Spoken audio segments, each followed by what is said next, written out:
Hi, this is Jason with Sweaty Heroes Comic Bargains, and today I'm talking about some stuff I got at Paper Heroes Comic Store in Windsor, Ontario. This was during their 12th anniversary in 2025. But usually I'd only talk about like comic bargains that are in a quarter bin or a dollar bin, but there are occasionally times when there's a sale that's just so awesome, and I want to share my finds from that sale. This is a great example.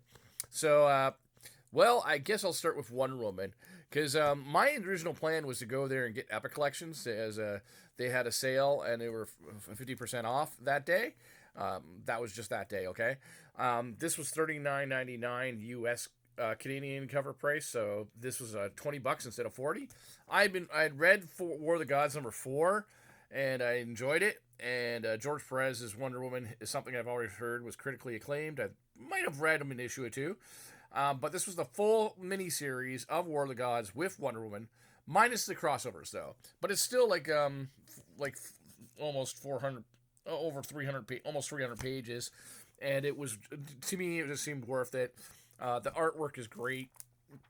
The artwork is excellent here, but it's a storyline where the all the different Greek and Roman gods, and also Jack Kirby's new gods and other gods of mythology all are duking it out for supremacy, and Cersei is kind of behind a lot of this. And no, it's just a written, well drawn story. And I did get a couple of the minor issues. So we got New Titans number 81. This was $4 and it was 40% off. And then you do the math. I don't. I can't do the math on $4. And this one also was 40% off, and it was $5. Now, right now, as of the 2025, the average comic book is costing like 625 Canadian or more. So it's well worth it getting some of these back issues, and I'm sure I will really enjoy this. But I would say that you can get you can get back issues for a lot of Wonder Woman stuff in that price range in 2025 of $5 to, and of course, if you want just an any grade book, you can probably find it at a dollar bet. This is Spider-Man: The Final Adventure. Obviously, it wasn't his final adventure because Spider-Man has had many adventures since the 90s when this came out, and this came out in 1995. So wow, 30 years old now.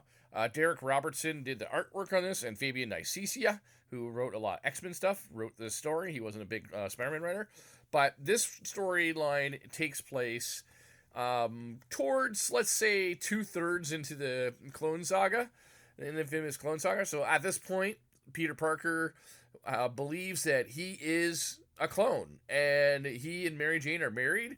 Mary Jane is pregnant, and she has going to give to, and she's very pregnant in this issue. And so they have moved to Portland, and he's just going to stop being Spider-Man, and this is his supposed final adventure. This is a cardstock book. I've never read the story before, although I knew of it. So I read the Clone Saga originally, and I know it went on way, way too long, and I get that. It went on for like 3 years, or 2.5, 3 years, and it should have been like maybe a 6 month event, a year event. And I know that from a quality of writing standpoint, it's not going to win any awards ever. But I liked the Clone Saga. I thought it was a lot of fun because it was always like, for me, I always expected Peter Parker was going to become Spider-Man again in the end. So I enjoyed that in between time, just as the same way that I enjoyed Superman dying, and there were 4 Superman around at the same time. That happened right before this, and as Batman had been killed, his back had been broken by Bane, and Azrael was Batman for a while. Same it is. So we got number 2, number 3, and let me just show you the back cover of number 2. That's kind of cool. The villain here that he's fighting reminds me of Doomsday a little bit. That face. Peter Parker, and these are no ads either. Number 3, and then finally number 4, and then the back here.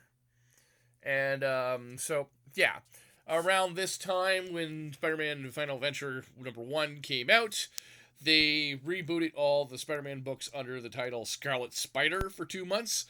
Apparently, there's an editorial decision. They wanted to make it like a 4 month event, but they're like, no, we're not doing 4 months of just him being Scarlet Spider.